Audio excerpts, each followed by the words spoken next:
An elderly woman stabbed and critically injured, a girl arrested and taken into custody. Tonight, a frightening scene as police descend on a residential neighborhood in Scarborough. Good evening. Police say the victim is a woman in her late 80s. Her injuries considered life-threatening. Officers provided an update on their investigation just moments ago, saying the young female suspect lives in the same home as the victim. CTV's Beth McDonnell joins us live from the scene near McCowan and Shepherd with more details. Beth. Nathan and Michelle, while police do say they live in the same home, they are not commenting on the relationship between the girl accused and the elderly victim. Police say a woman in her late 80s was stabbed this afternoon at this home, now blocked off with yellow crime scene tape. It happened around 1:40. Officers say they found the victim with significant injuries. She was rushed to hospital and is currently tonight in life-threatening condition. People in the area are shocked. I'm told by a man who lives next door that a couple with 2 children live in the home. And then tonight we learned that police also say the elderly woman also lived there. Actually, you know what? Our neighborhood is pretty peaceful, for the most of the time, right? We haven't heard anything, like serious like this before. So I was shocking, the police knocked my door, trying to access to the, backyards and stuff. So yeah, I wasn't very sure what exactly happens until you told me that. So this is all I can say. Yeah, I was shocked. It's very tragic, and our thoughts go out to the family. I can't even imagine the heartbreak dealing with such a significant incident, as well as the family, as well as the neighborhood, quite frankly. But I can tell you that the Toronto Police, works with victim services. Those services have been offered, and they do a fantastic job, as well as, we have a whole network of support for the community. It's called Safe T.O, and that has also been activated. As mentioned, police do have someone in custody, a female under the age of 18. Police say she was located a short distance away. Reporting live, I'm Beth McDonnell. Nathan, back to you. Thank you, Beth. Staying in Scarborough, a male pedestrian is in critical condition after being struck by a vehicle. It happened at Bellamy and Lawrence just after 2 p.m. Police say the man was rushed to hospital with life-threatening injuries. The driver of the vehicle remained at the scene. Road closures remain in effect as the police investigate. We have details of a family's harrowing escape from a house fire in Georgetown. The home destroyed after a blaze tore through it early this morning. The family still inside at the time. CTV's Janice Golding has details of the daring rescue as neighbors stepped in to help. A Georgetown family is thanking their neighbors for their bravery tonight after they helped them escape the flames and smoke that were consuming their home. You can see the flames completely engulf a Georgetown home early this morning. A fire that started in the garage and quickly spread through the house. And all I heard was this giant bang. My parents were screaming. And then all of a sudden I walked downstairs, and then it was just fire, and then it was loud booms after booms after booms. So when we opened the curtains, we saw flames sort of everywhere. The first priority was to get the family out of the house as quick as possible. Frightening for neighbors, but life-threatening for the Nikolic family. I have 5 staples at the back of my head, and I have 3 stitches on my ankle. I got a head laceration because when I jumped out of the window. Vesna Nikolic says she and her husband were awakened by a loud explosion around 4:20 a.m. And I ran into the kids' rooms just to see if they're safe, and I pulled them out of there, and I looked downstairs and I saw that the doors were blown into the house. The doors that are between the garage and the house, they were blown into. The garage housing 2 electric vehicles. Black smoke already started rising, and it spread so fast. Like within 5 minutes, it was already in a room, in the master bedroom. Given how thick the smoke was, the family rushed to a window and then started calling for help. Heard screaming in the back, so Patrick and I, we ran to the back.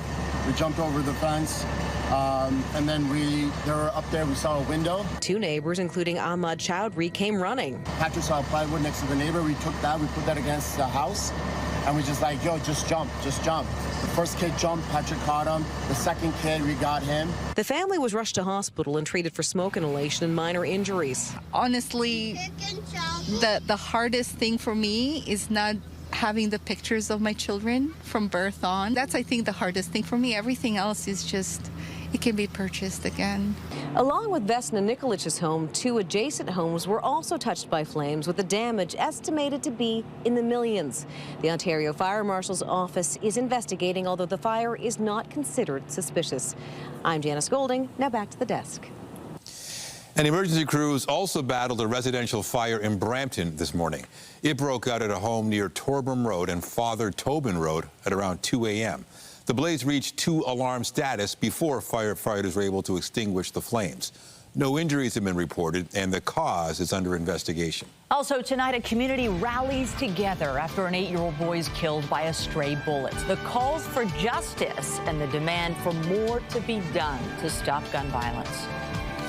We turn now to a new development in the stalled trade talks between Canada and the U.S. The Prime Minister is taking a new approach. Next month, Canada will remove retaliatory tariffs on some U.S. products. CTV's Abigail Beeman has the details. After a phone call with the American president yesterday, the Prime Minister is now trying to sell Canadians on the idea that no new deal with the United States is actually the best trade deal in the world. We're matching what the United States has done, what the president has done. We have the best deal of any country with the United States right now. As of September 1st, Canada will drop counter tariffs on U.S. goods covered by CUSMA. Those have been an irritant for Trump, and the Prime Minister indicated that in their Thursday phone call, Trump said getting rid of them would kickstart negotiations. Carney saying they're now intensifying.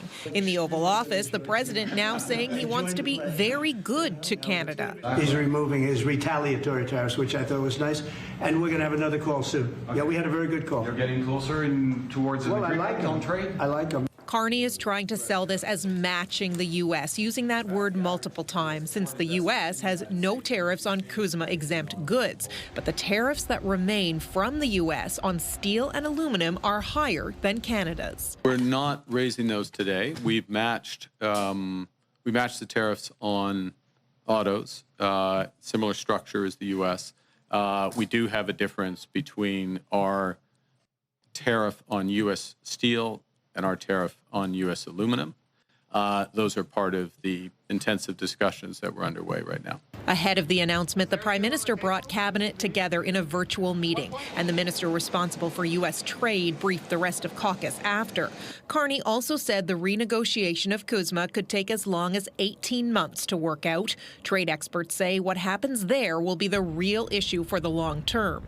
The Prime Minister is also promising a new, quote, industrial strategy in September for all sectors hit by tariffs, mentioning autos and agriculture in particular. The Prime Minister has long talked about diversifying trade partners in the face of the U.S. trade war, and next week he heads to Germany to work on that, bringing along a handful of key ministers with him.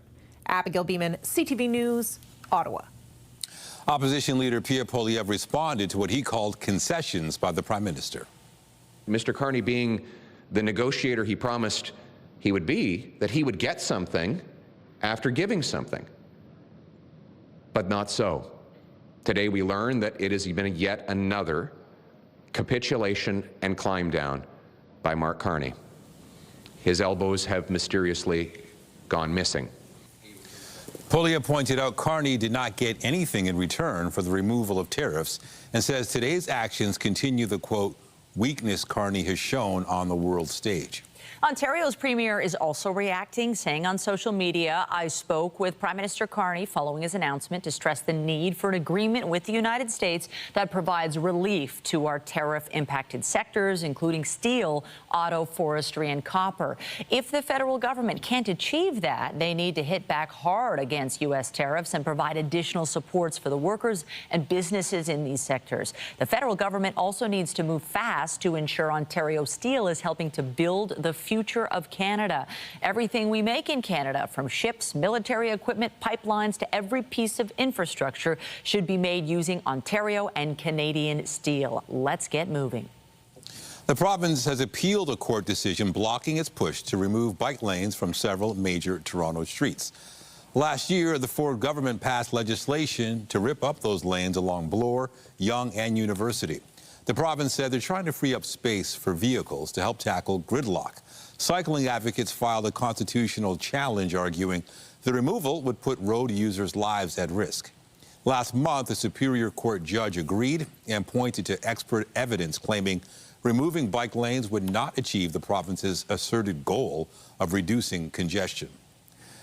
A Ministry of Transportation spokesperson fired back today, saying in part, "We were elected by the people of Ontario with a clear mandate to restore lanes of traffic and move bike lanes off of major roads to secondary roads to get drivers moving. We are delivering on that mandate and have served our appeal to the court." The province's appeal argues the court disregarded evidence it provided showing travel times increased after the targeted bike lanes were installed. Cycle T.O, which filed the charter challenge, said it's urging the Premier to respect the decision of the judiciary. Time now for a check on the forecast. Here's a live shot of our beautiful city. It's the second last weekend before the end of summer vacations, and the weather is on point. Clear sky, fabulous Friday night temperatures. And as we bring up the satellite radar, you can see for yourself, nothing to spoil any of your plans. Any wet weather is well to our north.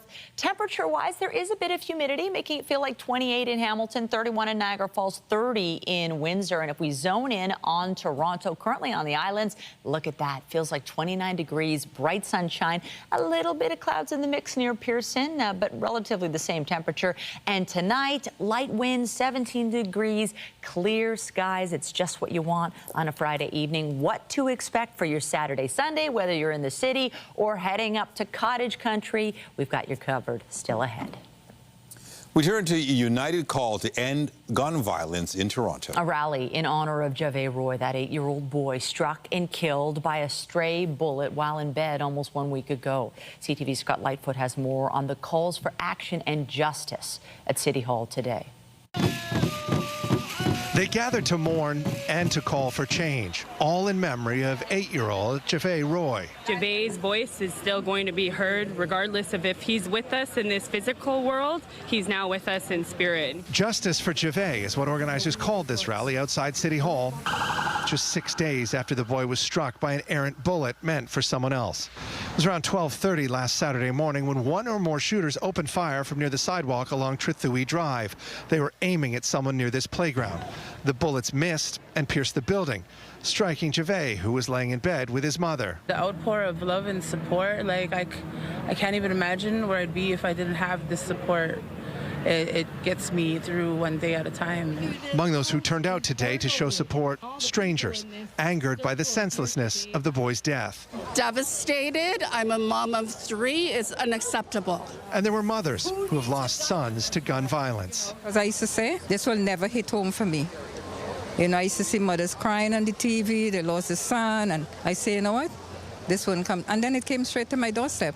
This isn't just an everyday shooting, stuff that you're numb to by now. This is a child. He should be starting school in 2 weeks with his friends, and is not. There were calls for change to the laws, the Youth Criminal Justice Act, bail procedures, even how neighborhoods are protected. A number of politicians were on hand to hear the demands. I'm feeling the hurt and the pain from the community. Every 8-year-old should feel safe. Every mom and dad should feel safe in their own homes, in their bed with their kids. But if you're not safe sleeping in bed at night, you wonder, like, what the heck's going on in the city? There is also frustration that someone knows who pulled the trigger that fired the shot that killed Javé. But so far, no one has come forward to say who it was. At the end of the day, someone's going to rat this guy out for some money, because that's what it comes down to. He is a coward. He's a child killer. He's going to go to prison. However, and whenever it comes, those who knew Javé say they believe his legacy will be one of change and of justice. We're going to fight super hard for him, and I know I have the whole city behind me, my community. I know there'll be justice. Scott Lightfoot, CTV News.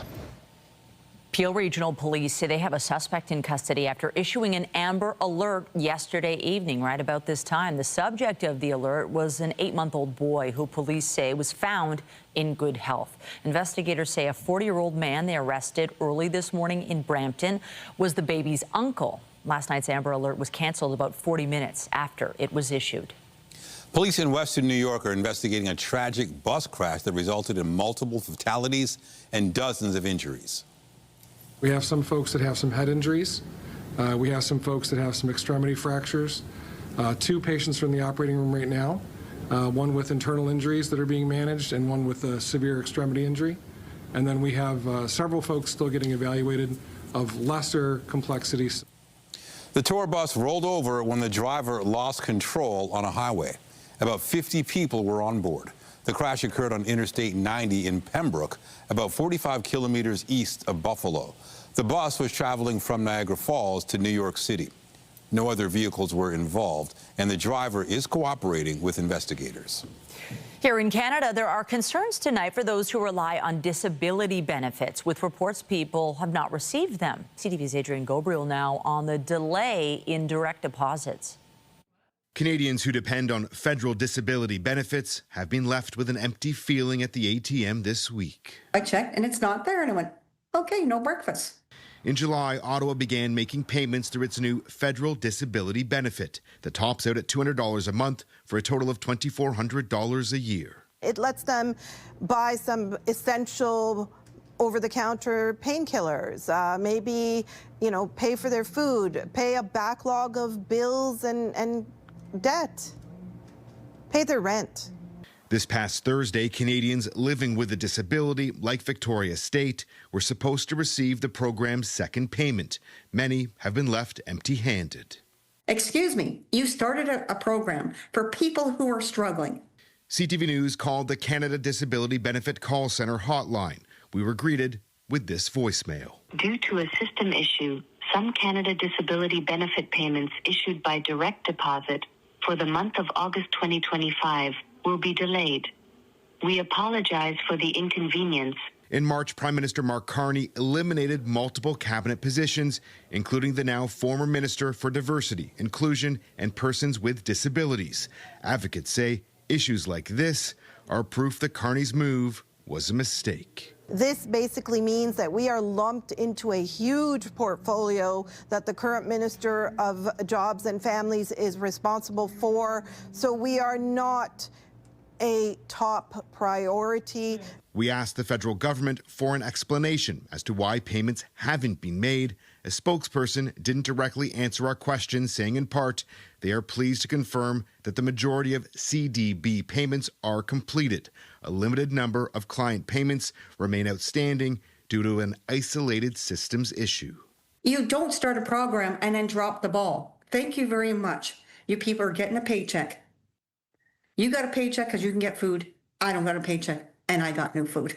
There was some good news late this afternoon. Following our questions to the federal government, we began to hear from some who say they've now received their deposits. Adrian Gobriel, CTV News, Aurora, Ontario. Turning overseas, a UN-backed global hunger monitor says Gaza City and the surrounding areas are officially in famine. The Integrated Food Security Phase Classification System reports 514,000 people are experiencing famine. That's close to a quarter of the people in the Gaza Strip. Please read the IPC report, cover to cover. Read it in sorrow and in anger. Not as words and numbers, but as names and lives. Be in no doubt that this is irrefutable testimony. It is a famine. The IPC says the number of people experiencing famine is due to rise to 641,000 by the end of September. The group predicts famine conditions would spread to the central and southern areas of Deir al-Balah and Khan Yunis by the end of next month, following nearly 2 years of war between Israel and Hamas. The UN is calling for a ceasefire, saying the famine is a man-made disaster and a failure of humanity itself. Israel's prime minister rejected the IPC report, calling it an outright lie, saying it ignored recent humanitarian steps by his country. Israel's defense minister warned today Gaza's largest city could be destroyed unless Hamas yields to his country's terms. People are fleeing Gaza City. An operation to seize it by the Israeli military was approved yesterday. Ground troops are already active in some areas, and the wide-scale offensive could start within days. Israel says the city is still a Hamas stronghold. NATO Secretary General met with the Ukrainian president in Kyiv today to discuss weapons and ensuring the safety of Ukraine after the war. When we talk about security guarantees, let's also agree that there are two layers. Layer number one will be after a peace deal / a long-term ceasefire, or a combination of the two. The first layer has to be for the Ukrainian armed forces to be as strong as possible to defend this proud country and nation going forward. And the second layer has to be the security guarantees provided by Europe and the United States. To agree to a peace deal with Russia, Ukraine wants assurances that it can deter any future attacks by the Kremlin's forces. Zelensky says that means a strong Ukrainian army that's provided with weapons and training by Western partners. SpaceX has launched a secretive U.S. military craft into orbit. Engines full power and liftoff. Go SpaceX, go USS-36. A Falcon 9 rocket lifted off late last night carrying the X-37B drone on its 8th mission. U.S. officials say the craft will perform a wide range of tests and experimentation objectives. The next generation technologies include laser communications and the highest performing quantum inertial sensor ever tested in space. Back here on Earth, a colorful cast of characters has descended on downtown Toronto. Fan Expo is back for another year at the Metro Toronto Convention Centre. The event has something for everyone, from comics to sci-fi, horror, anime, and video games, and some star power as well. CTV's Charlie Thong checked it out today. It's a celebration of everything pop culture, from celebrities to comics to cosplay and everything in between. Fan Expo is a place where reality is whatever you want. I feel like Batman, but 10 times more better. Taking over all 4 buildings at the Metro Convention Center, over 130,000 people are expected to attend the 4-day event. It's a feast for the eyes. It's a visual sensation. It's all about community. There's characters made entirely of Lego. They take anywhere from maybe 50 hours to over 200. And those bringing characters to real life who say they feel liberated inside these walls. Like if you go outside anywhere else, people are gonna look at you or bark at you. But here, I'm surrounded by people who are like me. I get to communicate and laugh, make friends. Being disabled myself, it means I get to go out and experience things that I don't experience outside the house. And there's so many cosplayers here, so it's nice to be able to see your own people. The costumes are on another level, where making characters come to life can take too many hours of work, a lot of tears, some blood, a lot of sweat, but it's all worth it in the end. And cosplayers like Star Fox are more than happy to share how the costumes are made. So this just has a nice vision mesh basically, and then this, here I can show the camera, you can actually see right through it. This year there is a big presence of characters from Back to the Future. Back to the Future is my favorite movie of all time. Here to celebrate the film's 40th anniversary. And because it's the 40th anniversary of Back to the Future, Fan Expo is bringing in even more than this DeLorean. While there are many Doc Browns in the crowd, the real Doc, actor Christopher Lloyd, was signing autographs this afternoon, as was Claudia Wells, who played Marty McFly's girlfriend, Jennifer Parker. There's such a kindness and a love and a joy with fans, and everyone has their own sort of personality, and sometimes Back to the Future is their heart. It's like their life. They need to move with it, and then I get to be a part of that. And while it seemed like the crowds couldn't get any bigger, it's actually not that busy yet. It will get much busier tomorrow. And the line behind me is waiting for autographs for none other than Michael J. Fox. Fan Expo continues this weekend and runs through Sunday.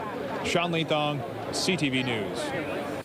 Also this weekend, there will be a celebration at Yonge Dundas to officially celebrate the renaming of Sankofa Square. Tomorrow's event will include ancestral ceremonies, art installations, food and performances from morning through to night. It's also being held on UNESCO's International Day for the Remembrance of the Slave Trade and its abolition.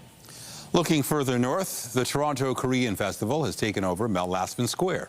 The event offers up a mix of street food, snacks, and vendors, as well as K-pop music, dance performances, and other activities. Organizers expect turnouts will beat last year's estimate of 100,000 attendees. The festival runs until Sunday evening. And don't forget, the Canadian National Exhibition is still going strong, with crowds heading down to check out the classic carnival rides, the games, the food, of course, as well as other attractions and lots of performances. GO Transit and the TTC have boosted service to and from the X grounds while the CNE is open, which is through to September 1st. Coming up, a bit of retail recovery. The latest figures show increased spending in June. What had Canadian consumers shelling out more dollars and why it may be short-lived. It is an evening to get outside. Nights like this are fleeting as we head towards September. For those looking to get all they can out of the summer and spend the weekend at the cottage, there is potentially somewhat weather to contend with both Saturday and Sunday. Definitely warmer on Saturday than it will be on Sunday. But honestly, in a few months' time, we'll be begging for weather like this. We'll have your full 7-day after the break.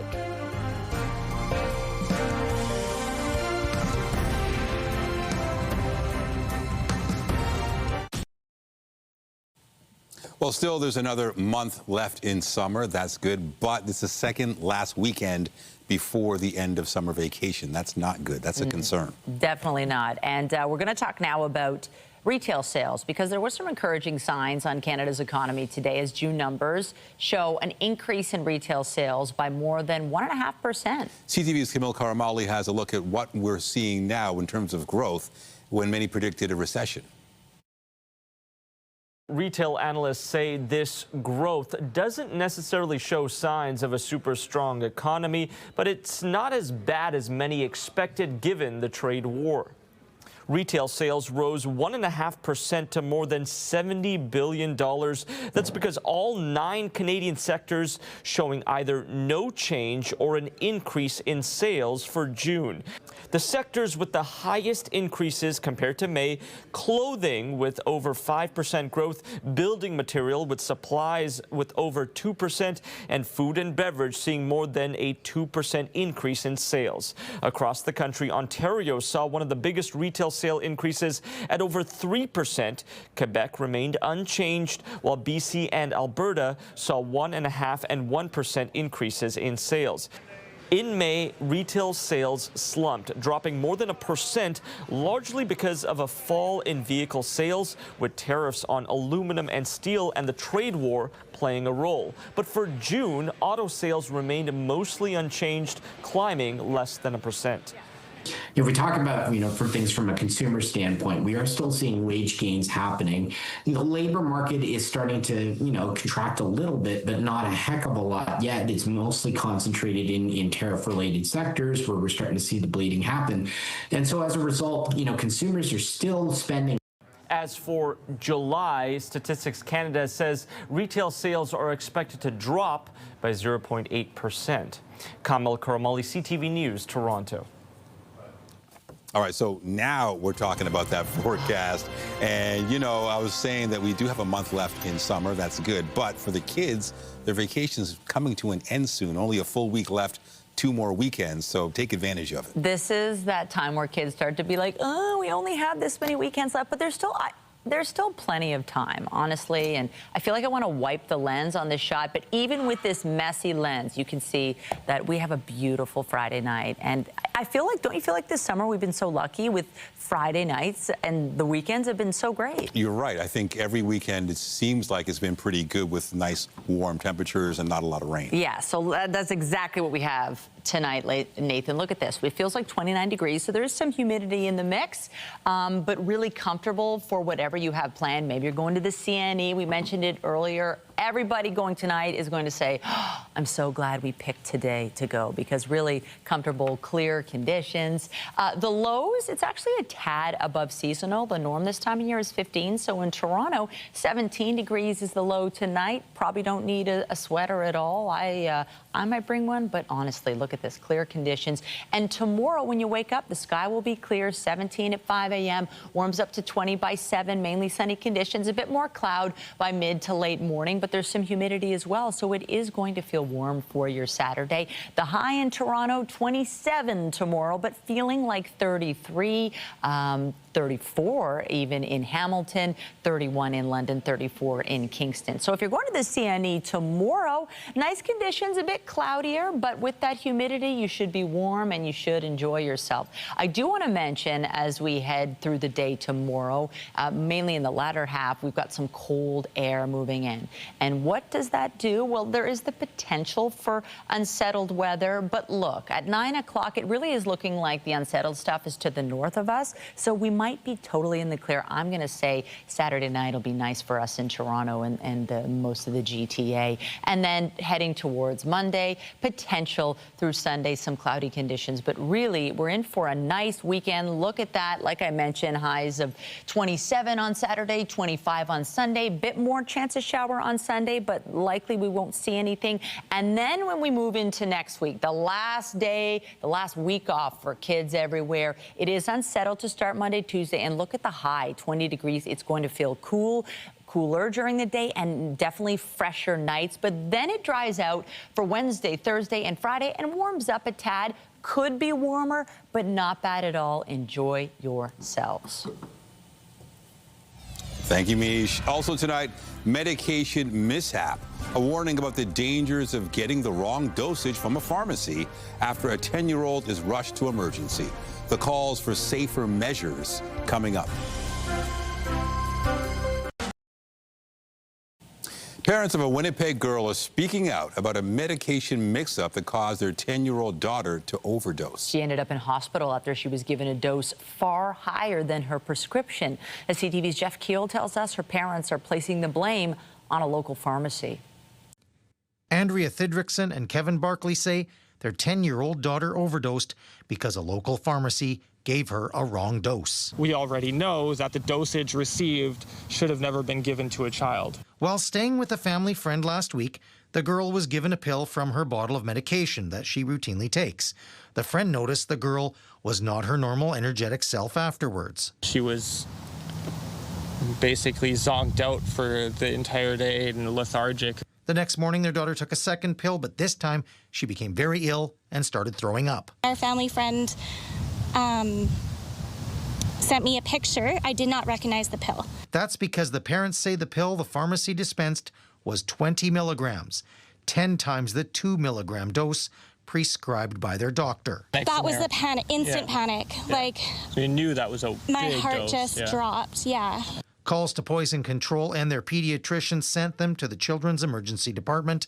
The diagnosis from the hospital report, an unintentional overdose because she was dispensed 20 milligram tablets, 10 times greater than her prescribed dose of 2 milligrams. The parents say the incorrect dose came from the Shoppers Drug Mart pharmacy at Dominion Centre. Shoppers' parent company, Loblaw, sent CTV News this statement. "Thank you for bringing this matter to our attention. We take it very seriously and have launched a thorough investigation with our pharmacy incident team. We are in contact with the associate owner of this location and are in the process of contacting the family." The parents say they did receive an apology from the pharmacy owner, but they want a review to prevent this from happening again. It's not a little mistake, and something bigger needs to happen. The College of Pharmacists of Manitoba says pharmacies are required to report medication mistakes and put a plan in place to prevent future errors. Carolyn Hoffman with the Institute for Safe Medication Practices Canada says 750 million prescriptions are dispensed in Canada every year. The actual reported medication errors is low for that volume. Unfortunately, a small number do result in harm. According to ISMP, the college reported 1,300 medication mishaps or near misses from October 2024 to March 2025 in Manitoba, with 1 case of severe harm, 6 resulting in moderate harm, and 96 cases of mild harm. In this case, the girl fully recovered, but her parents worry this could have been worse. Even the emergency room doctor had said, had this been a few more days, it would have been a very different story for the outcome. Jeff Keel, CTV News, Winnipeg. Singer-rapper Lil Nas X is facing a charge of battery on a police officer in Los Angeles. The city's police department says the 26-year-old was arrested early Thursday after charging at law enforcement officers. Officials say he was transferred to the hospital for treatment of a suspected overdose of some kind. He was later taken to jail. Lil Nas X, whose legal name is Montero Lamar Hill, is best known for his 2018 hit Old Town Road, which spent a record 19 weeks at #1 on the Billboard Hot 100 and won 2 Grammy Awards. His team has not commented. Grammy winner Doja Cat is out with a new single and music video.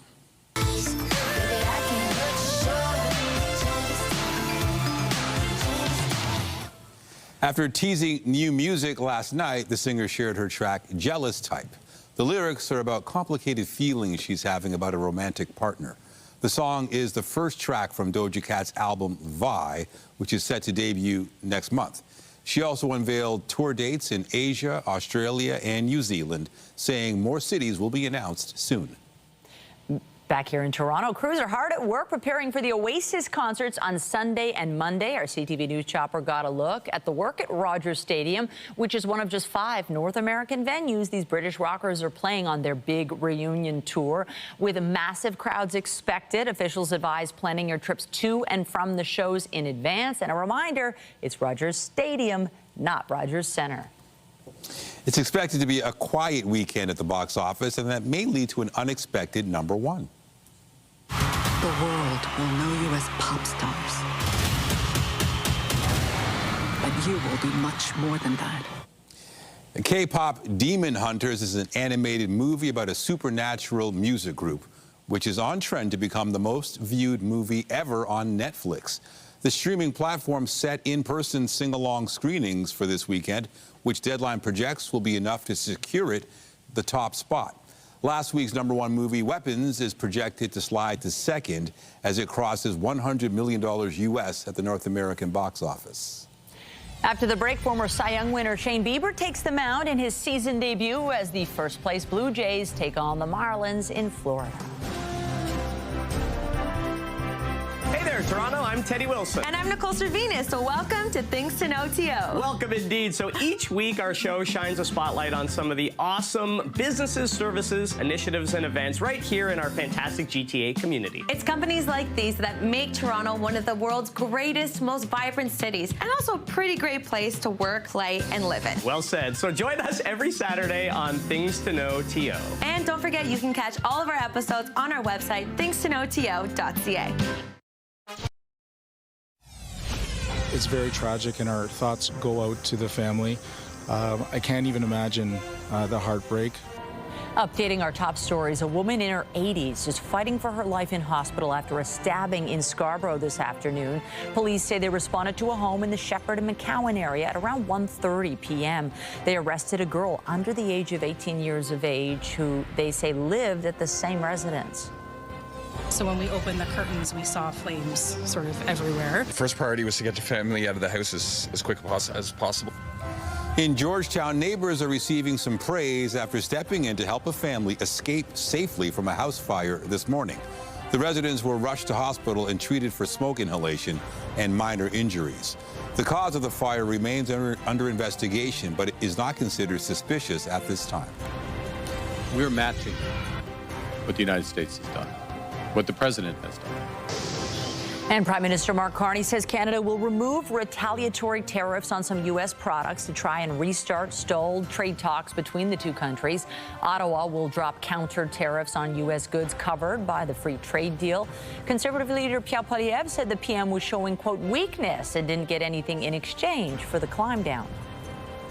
Remember to keep up to date day and night at ctvnewstoronto.ca and by downloading the CTV News app. And if you have a news tip, photos, or video breaking news, let us know. On the markets, the Canadian dollar moved up today to end at 72.31 U.S. Western Canadian Select jumped over $1 to 50.60, and the TSX hit another record close again today, spiking 277 points to 28,333. The Business Report is brought to you by Canadian Western Bank, the bank built for business. Air Canada says operations are almost back to full capacity as it continues to ramp up flights following a flight attendant strike. An update from the airline this morning said it expected 98% of Canadian flights and 99% of U.S. and international flights to go ahead today. More than 10,000 Air Canada flight attendants will begin voting next week on a new tentative agreement that raises wages and establishes a pay structure for time worked when planes are on the ground.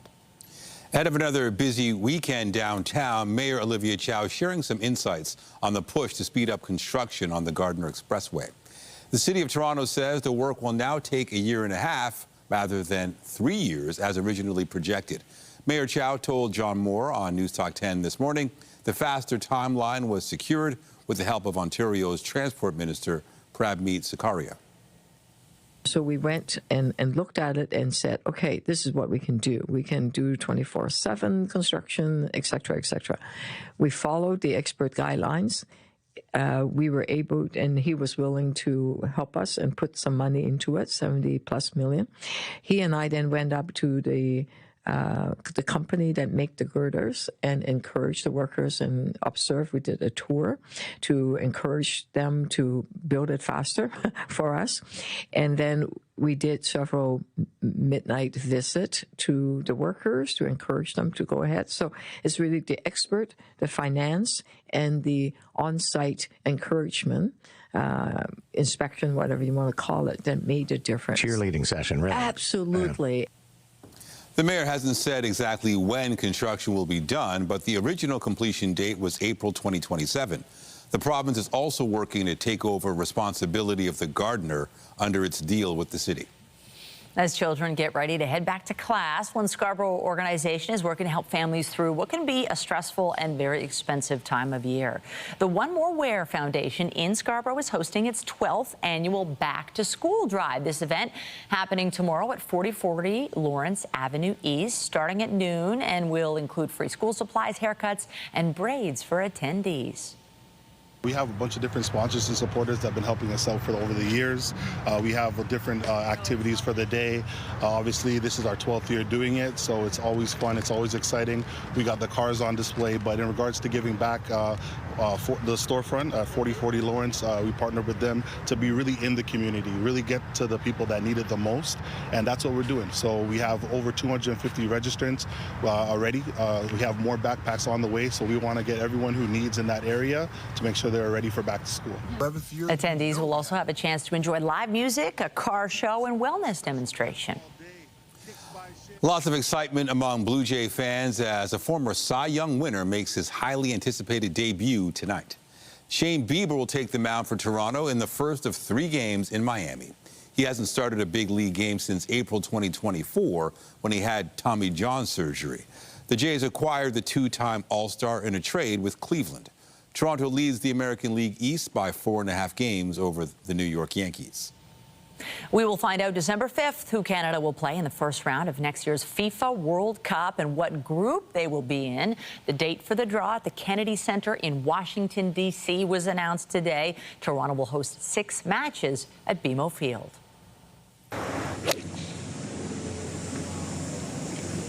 A 15-year-old from Calgary is making a name for herself at the Canadian Open in Mississauga. Aphrodite Dang was tied for second yesterday. Pretty impressive for her first LPGA tournament. She was +2 today and is now tied for 14th after 2 rounds. Fellow Canadian Brooke Henderson is tied for 5th. Meanwhile, Toronto's Victoria Mboko enters the U.S. Open as the top-ranked Canadian. The 18-year-old will face 2-time Grand Slam winner Barbora Krejcikova in the opening round of the tournament that begins on Sunday. Mboko is coming off her first WTA tournament victory at the National Bank Open in Montreal. Just ahead, honoring and preserving the legacy of first responders who sacrificed their lives in the line of duty. The motorcycle ride to remember coming up. More than 170 motorcyclists set out on a special ride today in honor of fallen first responders. The procession took off from Selwyn Township north of Peterborough with plans to raise funds and awareness over the 3-day journey. The event is now in its 20th year, organized by the Canada 911 Ride Foundation. The team behind it says the goal is to honor and preserve the legacy of police, fire, and EMS who have sacrificed their lives in the line of duty. Several police services have offered up their services to escort those motorcycle riders as they make their way through the region. Whenever there's a tragic event, the public say, oh my goodness, somebody should do something. This is the opportunity for those nice people to come out, and whether they ride a motorcycle or they just want to support the foundation, they can do something. They can help us help these families. Money raised goes towards installing defibrillators in the name of fallen first responders and towards schooling for their children. The ride is scheduled to end at the York Regional Police Association building in Aurora Sunday afternoon. If you're riding a bike or doing anything outdoors, this weekend's looking pretty good. You know what? We've got a lovely weekend ahead. Is there the potential for a bit of unsettled weather? Yes, but I think you're going to be happy because, you know, sometimes we say we're getting it, but no, it doesn't happen. So let's see. We've got the radar here. Clear sky, nothing to worry about. Feeling like 29 degrees in Toronto at this hour with the humidity. Tomorrow, temperature 27 degrees is your high, but it'll feel like 33. There is the potential for evening showers, but honestly, it's looking like we'll be spared here in Toronto. They're dealing with more in the north. And then if you look ahead to next week, that is when we get a bit of a cool down, more unsettled to start, but then we have clear skies for the back half of the week and a bit warmer temperatures. What I see here is you need to enjoy this weekend. It's a fabulous Friday night, and there are gorgeous warm conditions for Saturday and Sunday. Have a blast. That's it for us. Be sure to join Heather Butts tonight at 11 for CTV National News, followed by Zoraida Ullman, who has your next local newscast at 11:30. Meantime, our coverage continues anytime on CP24 and at ctvnewstoronto.ca. For all of us here at CTV News, thanks for watching and have a great night. Done.